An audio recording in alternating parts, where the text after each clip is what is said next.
본문 말씀을 통해서 함께 증거받고 은혜를 나눌 하나님 말씀 제목은 아브라함과 롯의 선택입니다. 아브라함과 롯의 선택.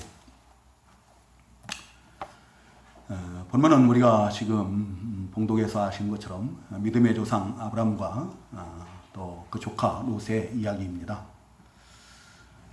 우리 성도님들 그냥 가볍게 이야기로 들으시기 바랍니다.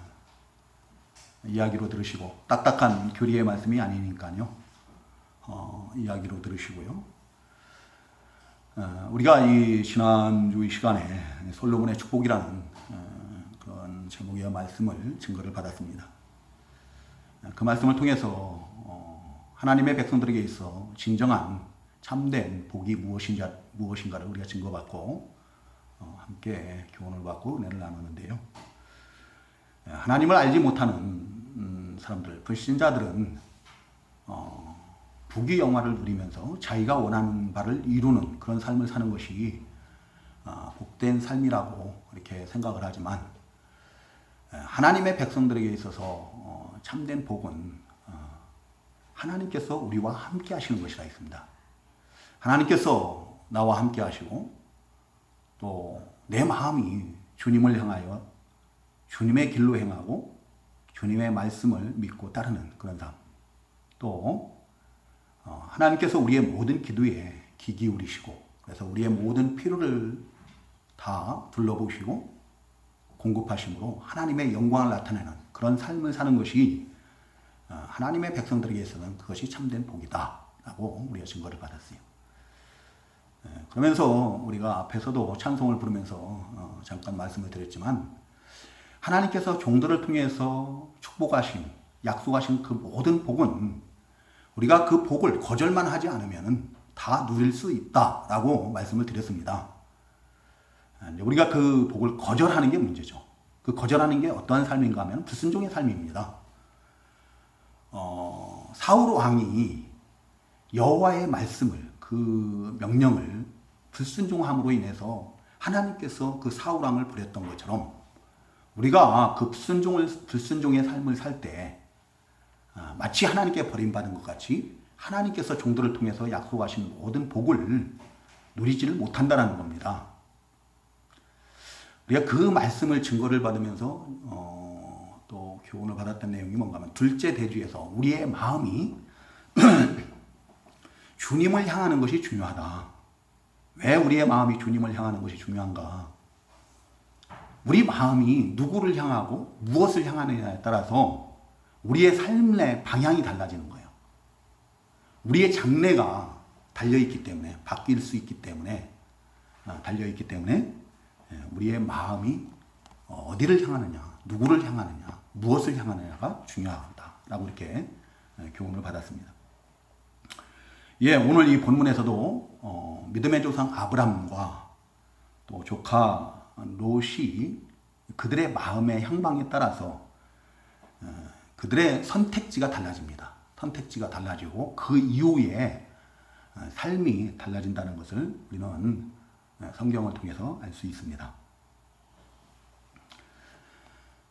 아브라함과 롯이 처음 등장하는 것은 창세기 11장 말미에서 등장을 합니다. 그리고 12장에서 하나님께서 아브라함에게 너는 본토 친척 아비집을 떠나서 내가 지시할 땅으로 가라 그래요. 내가 보여줄 땅으로 가라. 그리하면은 너로 큰 민족을 이루겠고 내가 내게 복을 주어서 내 이름을 창대케 할 것이고 또 모든 만민이 너로 말미암아서 복을 받을 것이다 라고 이렇게 말씀을 하시죠. 그런 복을 약속을 하셔요. 그리고 12장 그 7절인가요? 거기에 가서는 이제 뭐라고 말씀하십니까? 그 땅을 그들이 마침내 아브라함이 75세가 되었을 때 이제 그 가나안 땅에 이르게 됩니다. 하나님께서 지시하신 그 땅에 이르게 돼요. 그 땅을 하나님께서 네 자손에게 주리라고 약속을 하시죠. 이제 그곳에 그 가나안 땅으로 조카 롯과 함께 이주를 했는데 문제는 얼마 안 가서 그곳에 기근이 듭니다. 흉년이 들죠. 그래서 그 조카 롯과 아내와 함께 애굽으로 내려가죠. 그 애굽으로 내려가서 사는 그 내용의 말씀이 바로 그 앞에 12장 바로 앞에 말씀이죠. 근데 이제 그곳에서도 하나님의 은혜로 또 오히려 전화위복이 돼요. 그래서 금과 은과 많은 소와 양을 얻어가지고 큰 부를 이루고 나오게 됩니다. 이제 아브라함이 그때 그 많은 것을 가지고 애굽에서 나오는 것은, 가나안 땅으로 나오는 것은 장차 하나님의 백성들이 출애굽 때에 나올 때 그 모습을 미리 보여주는 거예요. 예표하는 것이다. 근데 문제는 뭔가 하면은 이들의 소유가 많아짐으로 인해서 아브라함과 롯이 함께 동거할 수가 없게 되었다는 겁니다.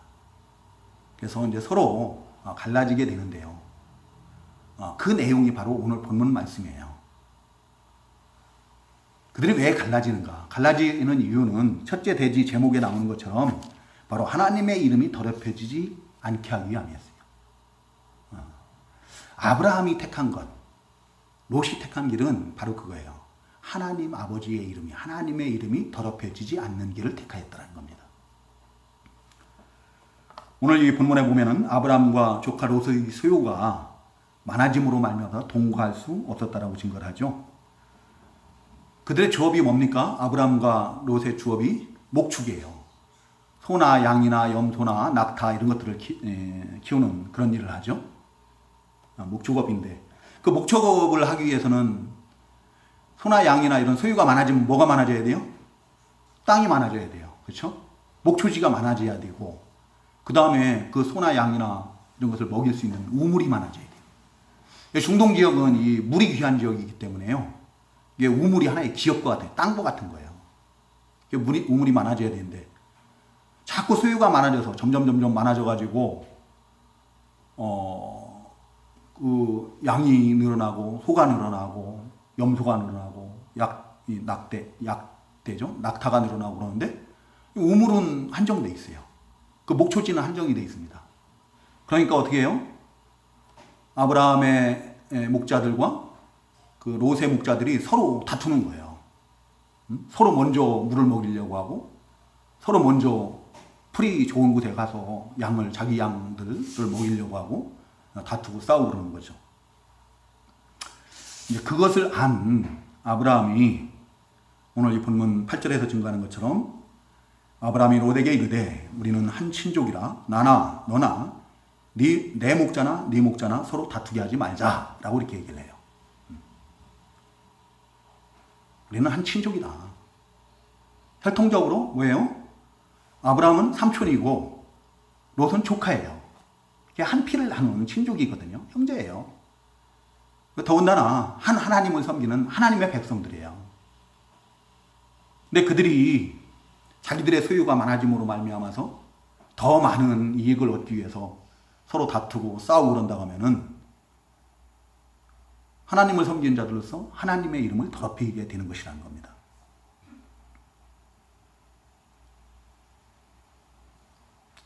거기에는 누가 살고 있어요?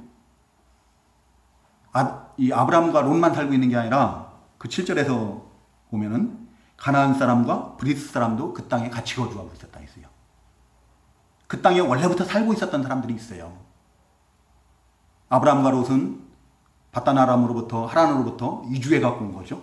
근데 그 땅에 이미 살고 있는 가나안 사람들이 있고 또 브리스 사람들이 있고 그래요. 그들은 하나님을 알지 못하죠. 하나님을 알지 못하는 이방인들인데 그런 사람들 앞에서 하나님의 백성이라고 하는 사람들이 같이 하나님을 섬긴다고 하는 사람들이 더 많은 부를 얻기 위해서 서로 다투고 싸우고 형제들끼리 그런다고 하면은 그거야말로 하나님께 욕이 돌아가는 것이고 또 하나님의 이름을 더럽히는 것이라는 거죠. 그래서 아브라함이 제안을 하는 거예요. 나나 너나 내 목자나 네 목자나 서로 다투게 하지 말자라고 제안을 합니다. 참 아이러니한 게 뭔가 하면은 가진 것이 없을 때는 우리 사람들이 그래요. 가진 것이 없고 가난하고 그럴 때는 서로 돕고 의지하고 그런 삶을 삽니다. 그런데 부유하게 되니까 가진 것이 많아지니까 오히려 어떻게 합니까? 다투고 싸우는 거예요. 그래서 함께 거할 수가 없는 그런 상태죠. 이게 우리 인생들의 이 부패성인 것 같아요. 우리는 가진 것이 많으면은 더 많이 베풀고 더 많이 나눌 수 있고 그럴 것 같죠. 과연 그러합니까? 네, 그러면은 참 좋죠. 그럴 수 있었으면 좋겠어요. 네, 우리나라의 그 큰 부자들, 재벌들 한번 모시기 바랍니다. 과연 그러한가? 어떡합니까? 어떻게든지 세금을 덜 내려고 해요. 근데 기독교 문화가 일찍 들어간 나라들이요. 북유럽 국가나 호주나 또는 미국, 캐나다 이런 나라들은요. 부자들이요. 세금을 자꾸 더 내려고 해요. 세금을 더 거두라고 해요. 더. 근데 우리나라 재벌들은 세금을 깎아줘도 더 깎아달라고 해요. 이게 기독교 문화가 먼저 들어갔느냐 들어가지 않느냐 그 차이예요. 선진국과 후진국의 차이죠.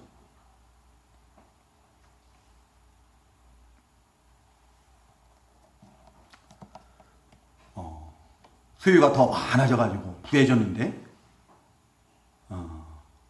나누고 서로 돕고 협력하고 뭐 그러는 게 아니고 오히려 다툼이 일어나고 싸우고 그래요. 요즘 우리 성도님들 뉴스 들으면은 뉴스에서 맨날 나오는 사람들이 있죠? 누가 나와요? 대한항공 그 두 번째 딸인가요? 이제 이름도 외워버렸어. 하도 많이 들어갔고. 조현아라고. 조현민. 그 언니는 조현아래요. 그 아버지 이름은 난 몰라요. 그 회장 이름 모르겠는데 뉴스에서 하도 많이 나와가지고 그 또 딸 이름은 생각이 나요. 가진 사람들이 베풀고 나누어주고 선을 베풀고 그런 게 아니에요. 폐악을 부리고 권세를 부리고 나누지를 못해요. 다투고 싸우고 막 그래요.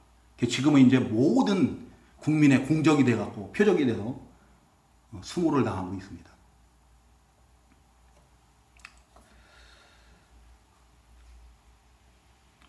오늘날도요. 지금 우리가 하나님의 백성들 아닙니까? 하나님의 백성들인데 하나님을 알지 못하는 세상 사람들 가운데서 우리가 살아가고 있습니다. 근데 우리가 만약에 믿음의 형제들끼리 서로 다투고 싸운다고 하면은 세상 사람들로부터 조롱거리가 되고 하나님의 이름을 더럽히게 된다는 그 사실을 우리가 잊지 말아야 돼요. 아브라함은 이제 그 하나님의 이름을 더럽히지 않기 위해서 그 형제 간의 그 다툼, 친족 간의 그 다툼을 이제 끝내려고 하는 거예요. 종식시키기 위해서 어떻게 합니까? 바로 우리 좀 구절을 한번 같이 읽어봤습니다. 9절 같이 읽겠습니다. 시작. 내 앞에 온 땅이 있지 아니하냐? 나를 떠나가라. 네가 좌하면 나는 우하고 네가 우하면 나는 좌하리라. 자, 이제 우리가 이렇게 다투고 싸우고 그럴 것이 아니라 땅이 또 있으니까 서로 이제 갈라서서 화평한 그런 삶을 살자는 거죠. 근데 아브라함이 선택권을 누구에게 주는가 하면은 조카 롯에게 줘요. 우리가 나이로 보나 그 가족의 그 서열로 보나 삼촌인 아브라함이 당연히 먼저 선택을 해야 되는 거 아닙니까? 그죠? 그래야 맞는 거죠. 선택권이 아브라함에게 있는데 아브라함이 오히려 조카 롯에게 그 선택권을 양보를 합니다. 그러면서 네가 먼저 택하라. 네가 좌하면 나는 우하고 네가 우하면 내가 좌하리라. 나는 좌하리라.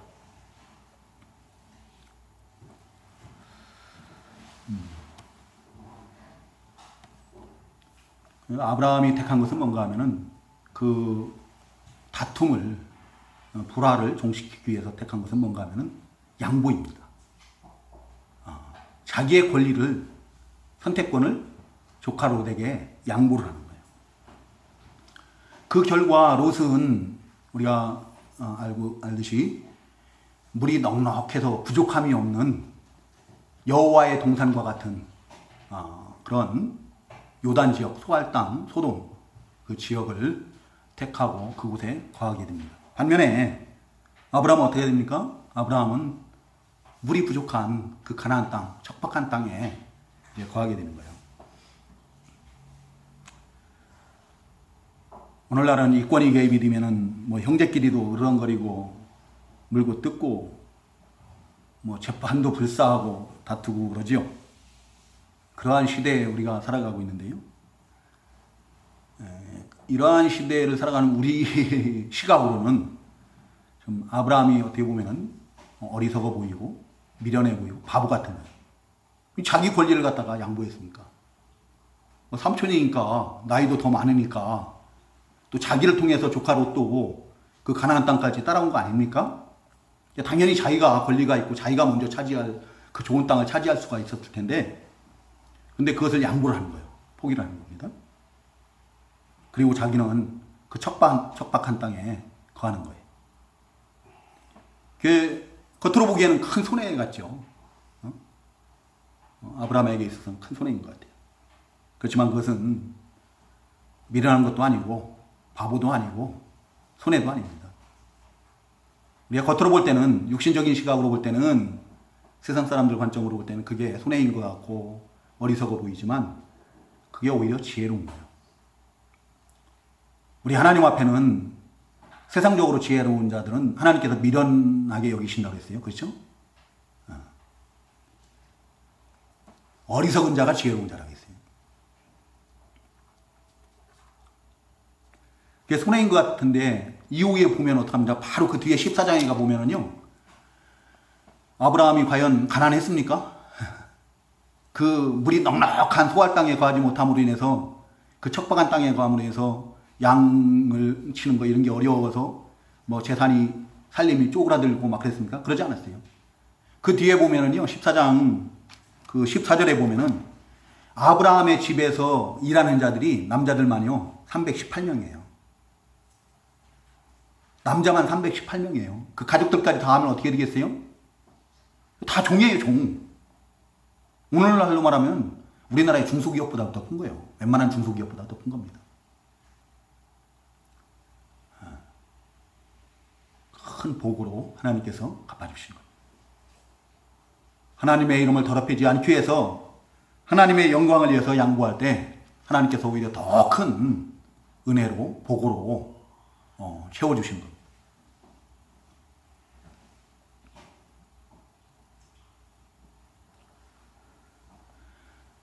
제가 주기철 목사님 많이 말씀드리죠. 주기철 목사님께서 이제 평양으로 그 창원인가요? 그쪽에 마산인가 그쪽에서 사역을 하시다가 이제 평양의 장대현 교회로 발령이 납니다. 그래서 거기로 부임해서 가시는데 그때 이제 신사참배를 반대하지 않습니까? 일제시대 때 신사참배를 반대하는데 그 장대현 교회 성도들 가운데 몇 명이 신사참배 하면은 일제로부터 탄압을 받으니까 그게 두려워가지고 그걸 찬성을 합니다. 찬성을 하니까 반대하는 목사님과 그 성도들을 갖다 내쫓아버려요. 그 예배당을 자기들이 차지해버리고 내쫓아버리는데요. 그때 쫓겨난 사람들이 더 많고 목사님도 같은 편이고 그러니까 자기들이 권리를 주장하고 싸우고 다툴 수 있어요. 근데 그때 이 주기철 목사님은 그들과 싸우지 않았다 했어요. 다투지 않고 양보하는 거예요. 왜? 싸우고 다투면 어떻게 해요? 그 예배당 때문에 싸우고 다투면은 그 일본 사람들이 그럴 거 아니에요. 저것들 하나님 믿는다고 하더니 저 싸우고 다투고 재산 때문에 싸우는 거 봐라. 욕하고 조롱하고 그럴 거 아닙니까? 하나님의 이름이 더럽혀질까봐 그걸 포기를 합니다. 예배당을 포기하고 그 시대의 축사라고 해봤자 뭐가 되겠어요? 축사 아무도 쓰지 않는 그 축사 버려진 축사에 성도들이 모여가지고 함께 예배를 합니다. 근데 하나님께서 놀라운 역사를 하는 거죠. 이전에 있던 그 예배당보다 훨씬 더 크고 좋은 예배당을 건축하게 되는 거예요. 오늘날 우리들도 마찬가지예요. 우리가 신앙생활하면서 하나님의 이름을 더럽힐 만한 일이 있을 때 그것으로 인해서 내가 하나님의 이름을 더럽히지 않기 위해서 하나님의 영광을 위해서 내가 손해를 본다고 하면은 양보를 하고 그런다면은 하나님께서 그것을 채워주실 줄로 믿습니다. 더 큰 복으로 채워주시고 더 큰 은혜로 채워주신다는 거예요. 롯은 어디를 택했는가, 어디를 택하고 어디에 거주했는가 하면은 10절부터 13절까지 한번 같이 읽어보겠습니다. 10절부터 13절 시작. 이에 롯이 눈을 들어 요단 지역을 바라본즉 소알까지 온 땅에 물이 넉넉하니 여호와께서 소돔과 고모라를 멸하시기 전이었으므로 여호와의 동산 같고 애굽 땅과 같았더라. 그러므로 롯이 요단 온 지역을 택하고 동으로 옮기니 그들이 서로 떠난지라. 아브라함은 가나안 땅에 거주하였고 롯은 그 지역의 도시들에 머무르며 그 장막을 옮겨 소돔까지 이르렀더라. 소돔 사람은 여호와 앞에 악하며 큰 죄인이었더라. 아멘. 아브라함의 말에 그 조카 롯이 눈을 들어서 요단 지역을 바라본즉 소알까지 온 땅에 물이 넉넉하여서 여호와의 동산 같았더라 했어요. 여호와의 동산 같고 또 애굽 땅과 같았더라. 그래서 롯은 이제 요단 온 지역을 택하고 동으로 옮겨서 그 지역에 소돔 성에 거주를 하게 됩니다. 근데 그 소돔 성은 13절에 보면은 여호와 앞에 악하며 큰 죄인이었더라 라고 이렇게 증거를 하고 있어요. 물이 넉넉한 그 지역을 그 여호와의 동산과 같이 보였다라고 해요. 여러분, 여호와의 동산이 어디입니까? 에덴이에요, 에덴. 그죠? 여호와의 동산이 에덴이에요. 에덴 동산에는 아무 부족함이 없죠. 그죠? 아무 부족함이 없어요. 해함이나 상함이나 이런 게 전혀 없는 곳이에요. 낙원. 근데 그 여호와의 동산과 무엇을 똑같이 여기냐면은 애굽 땅과 같이 여겨요. 왜 애굽 땅과 그 여호와의 동산을 동격으로 여기는가? 그리고 물이 넉넉해서 아무 부족함이 없어 보이는 그 소알 땅을, 이제 소알 땅이라고 하면은 거기에 소돔, 고무라, 스보임, 아드마 이거 다 합한 겁니다. 그 지역을 다. 이제 그 19장에 가면은 유황불이 내려가지고 소돔 고모라가 다 멸하지 않습니까? 그때 스보임, 아드마 이렇게 다 멸망하는데 그것을 다 포함한 거예요.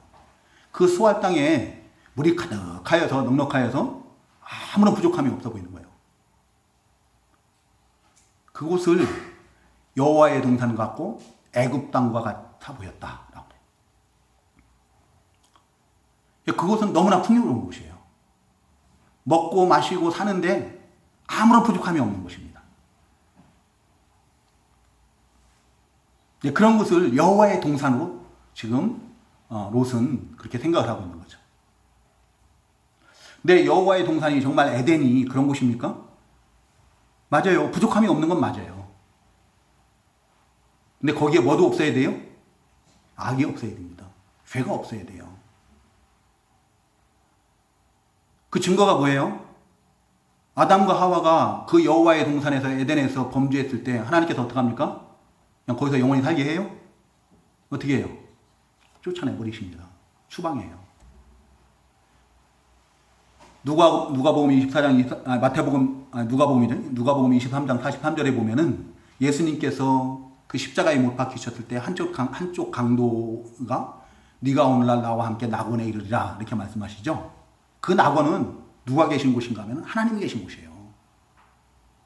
우리 예수님이 계신 곳이거든요. 우리 주님께서 계시고 주님의 인도와 통치가 이루어지는 곳이고 주님과 우리 하나님과 자유롭게 교제가 이루어지는 곳이에요. 근데 죄인들은 그게 안 되거든요. 그곳에는 의인들만이, 믿음으로 의롭게 된 자들만이, 모든 죄사함을 받은 자들만이 들어갈 수 있는 거예요. 의인들만이 들어갈 수 있는 곳인데, 근데 그가 여호와의 동산과 같이 여겼던 그 소알 땅에는, 소돔성에는 악이 가득한 곳이요. 큰 죄예요. 죄가 관영한 곳이에요.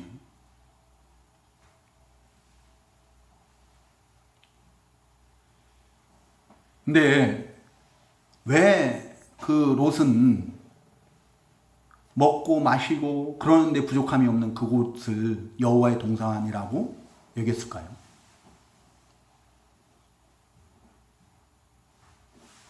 롯도 똑같이 아브라함을 따라서 하나님의 말씀에 따라서 어떻게 해요? 가나안 땅으로 오고 또 애굽으로 내려갔다가 다시 돌아오고 지금까지 똑같은 삶을 살았거든요.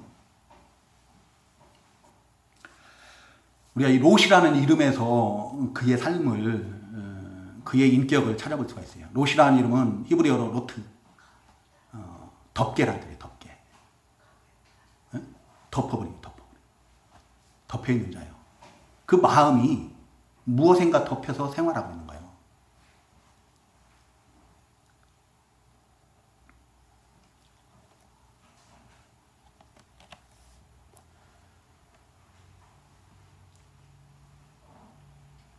재물의 마음이 덮여가지고 그래서 그 눈이 마음의 눈이 가려워진 거예요.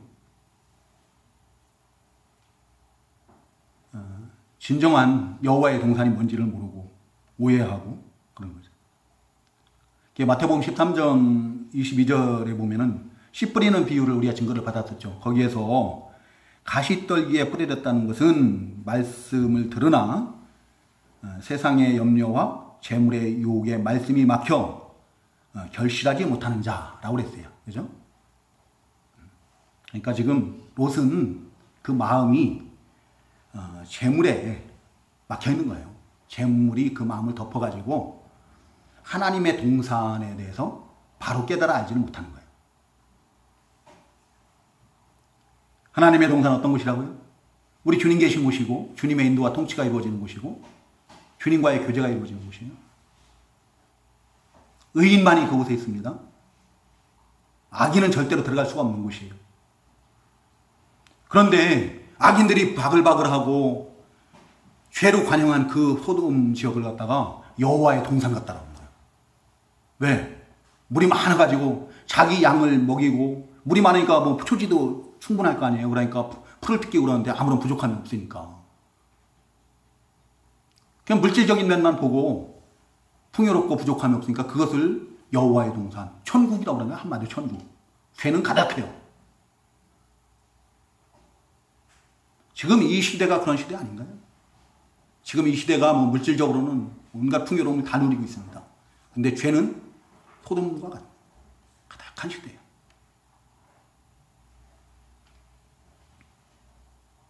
그래서 그는 바로 자기의 육신의 눈으로 바라보고 부족함이 없어 보이는 그 소알 땅을 택하는 거예요. 그가 만약에 그 성의 그 죄악을 보았다고 한다면은, 그래서 그로 말미암은 화를, 장차 있을 화를 알았다고 하면은 그곳을 여호와의 동산이라고 했겠습니까? 그것을 택했습니까? 택했겠습니까?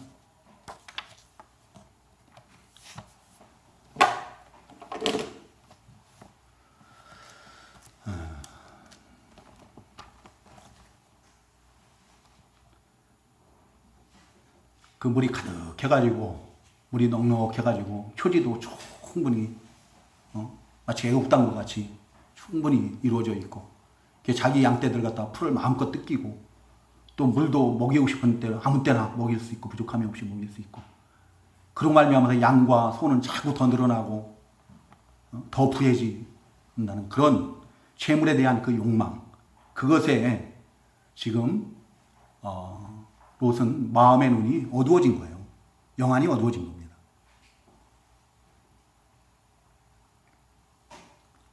우리 성도님들도 우리가 똑같은 시대를 살아가고 있거든요. 이러한 시대를 살아가고 있는데, 우리가 이 재물에 대한 욕망, 그 부해지려는 그런 어떤 욕심, 이런 것을 갖게 되면은, 우리의 마음의 눈은 어두워지는 거예요. 우리의 심령은 어두워진다. 우리의 영안은 어두워져요. 그래서 영적 분별력이 떨어지게 됩니다. 영적 분별력이 떨어지고 눈앞에 놓인 현실에만 안주하게 돼 있어요. 그거 잃으면 다 잃은 것 같아요. 뭐 하나님이고 예수님이고 온데가 없어요. 그거 이름은 다요. 그게 마치 생명인 것처럼 여기는 거죠. 그것을 절대 양보할 수가 없어요. 현실에 푹 빠져서 현실에 안주하고 그런 삶을 살게 됩니다. 눈에 보이는 거, 그 이면을 바라보지를 못해요. 영적인 세계를 하나님께서 말씀하신 약속하신 것은 전혀 기억이 없는 거예요.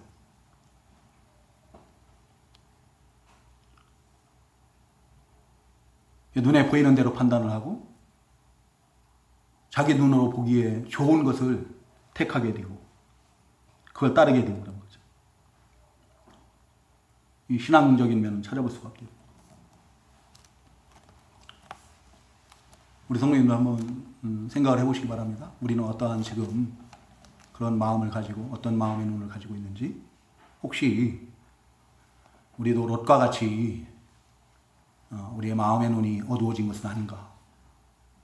이 세상 것에 대한 어떤 욕망, 부해지려는 마음, 이런 것으로 인하여서 내 마음의 눈이 어두워지지는 않았는가.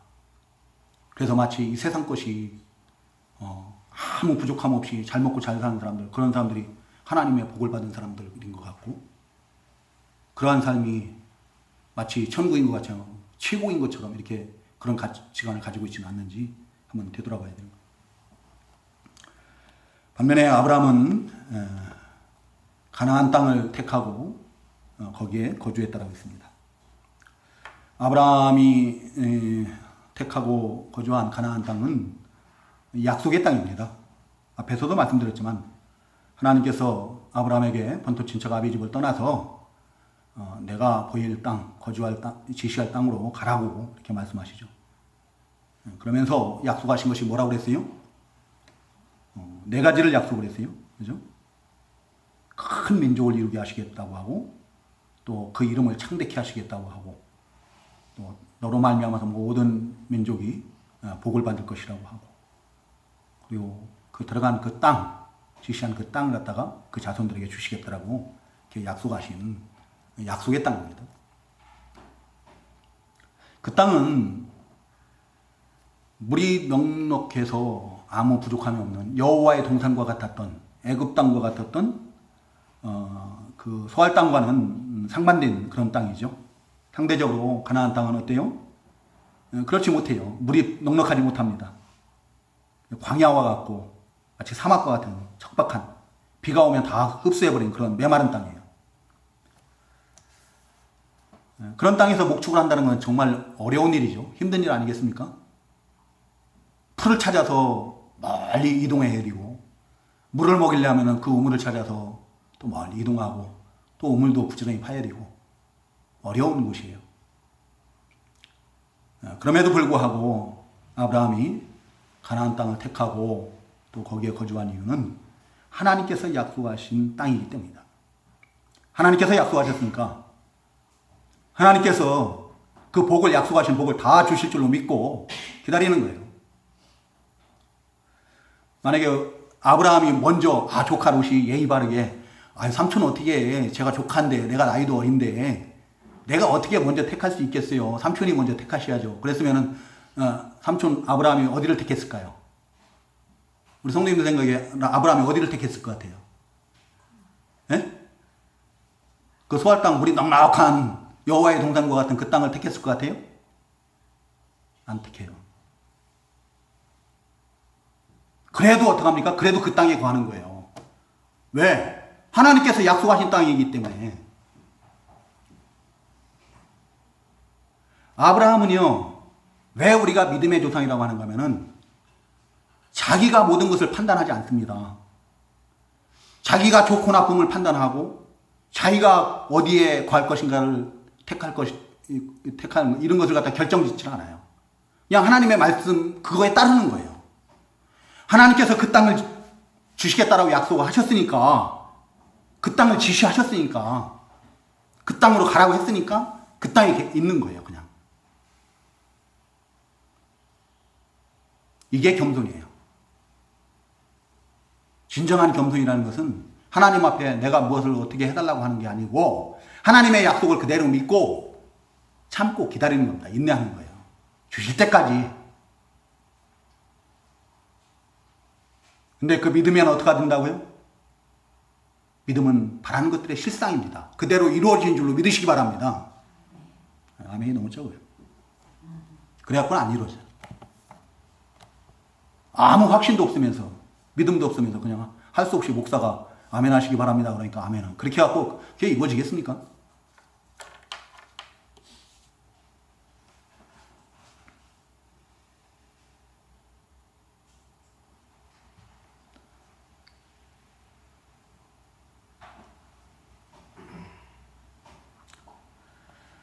이제 조카를 떠나보내고 자기 혼자 그 척박한 가나안 땅에 남았을 때 아브라함은 또 어떻게 보면은 인간적으로 보면은 낙심할 수도 있어요. 낙심할 수도 있고 외롭고 쓸쓸할 수도 있고 그럴 때 이제 하나님께서 그런 아브라함을 찾아주시고 그에게 위로를 해주십니다. 하나님께서 그 가나안 땅에 오기 전에 약속하셨던 그 약속을 다시 반복해서 말씀하시는 거예요. 그걸 상기시켜 주시는 거예요. 내가 반드시 이 땅을 너와 네 자손에게 줄 거야. 그리고 내 씨를 하늘의 별과 같이 땅의 티끌과 같이 번성케 할 거야. 그래서 만민이 너의 씨로 말미암아서 예수 그리스도로 말미암아서 구원의 복을 받는 그런 역사를 내가 이룰 거야 라고 하나님께서 반복해서 말씀하시는 거예요. 우리 성도님들 저도 그러죠. 반복해서 똑같은 설교 같은데 자꾸 말해요. 왜 그래요? 아브라함도 하나님께서 계속 반복해서 말해요. 이삭 그 아들을 주겠다라고 말씀만 하시고 안 주잖아요. 25년간이나. 잃어버릴 만하면 또 얘기하시고 잃어버릴 만하면 또 얘기하시고 계속 반복해서 얘기하시는 거예요. 확신케 하는 거예요. 확신. 우리 성도님들도 들은 말씀에 어떻게 해야 돼요? 또 듣고 또 듣고 그래야 돼요. 아이고 우리 목사님 아는 게 저거밖에 없어 그러지 마시고 다시 눈을 들어 동서남북을 바라보라고 해요.